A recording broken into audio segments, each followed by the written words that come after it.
Dajahaw! Happy weekend everyone! Samahan niyo pala kami sa aming mga ganap for today's video. 10:30 pa nga lang ng umaga ay nagising na tong dalawa, si Queen at saka si Nino. Habang naglalaro silang dalawa, ako naman dito ay nagluluto ng kanilang breakfast. Yung ipapakain ko lang sa kanila ngayon is pasta. Nabili ko nga pala to sa online. Perfect siya for babies and kids up to 12 years old kasi organic din siya. At saka may mga design siya na for sure magugustuhan ng mga babies niyong kainin. At ayan na si Nino, nagugutom na ata tong batang, kinuha talaga yung tinapay. Kahit ano talagang tinapay, gustong-gusto ng batang to. Walang pili yan siya basta tinapay. At kaya yan, binigyan ko na lang siya ng kahit kaunti lang para mamaya may gana pa rin siyang kumain ng kanyang pagkain. At yung isos ko pala ngayon sa pasta is squash lang, papakuluan ko lang and then lalagyan ko lang siya ng full milk. Kung gusto niyo namang lutuin to, i-try niyo sa mga babies niyo, pwedeng-pwede naman. Any brand ng full milk pwede naman siya. And then papakuluin ko lang rin yung pasta. And then i-drain niyo lang siya sa running water after boiling para maganda yung kalabasan ng pasta niyo. And then lalagyan ko na rin siya ng mozzarella cheese kasi yun lang yung available ko dito.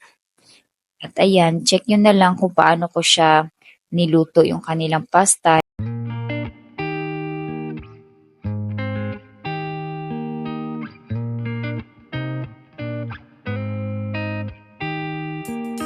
Paint me a scene, city in color, the way that you see, the way you see it.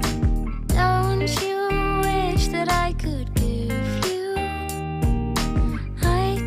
you everything? If you wanna run ahead, I'll meet you where the water meets the earth we cling to. If you wanna find the edge, I'll come too. I could run around this world all day with you. Weightless, floating through the day, trust that I'll be okay. I'm happy alone,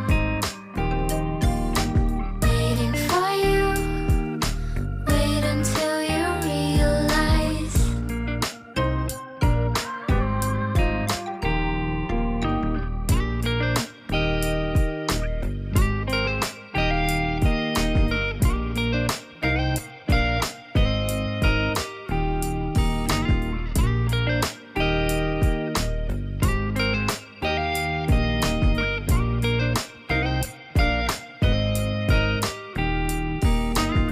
Sing it out like you want to, Dolly, like you're 17 and everything it feels like a dream. Oh,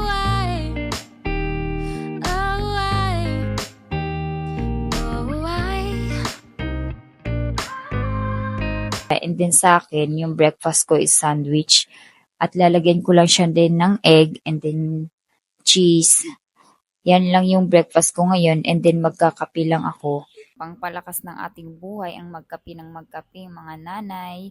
Maglilinis na naman ako ngayon guys. Walang katapusang linis sa bahay. Tsaka check ko lang din yung mga halaman ko sa likod kasi namamatay na sila. Wala nang dilig-dilig yung halaman doon. Kaya ayan, hanggang dito na lang. Bye!